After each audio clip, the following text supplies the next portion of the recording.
करमपुर में शिव समाधा होलसेल करियाना खुली वियो, जंहिंजो इफ्तिताह महूरत इंडिया खां आयल पूज बाबा जुड़ियाराम साहब जन जा पोटरा साईं करताल लाल जन रिबन कटे कयो। इफ्तिताह तकरीब में करमपुर शहरनि वरी तइदाद में शिरकत कई।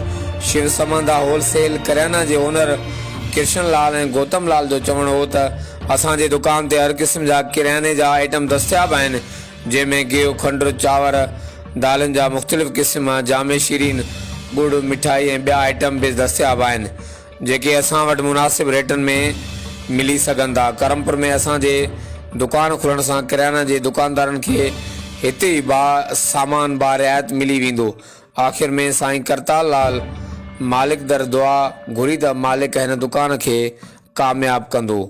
हर वक़्तु आगाह लाइ ॾिसंदा रहो JTN वेब न्यूज़ करमपुर।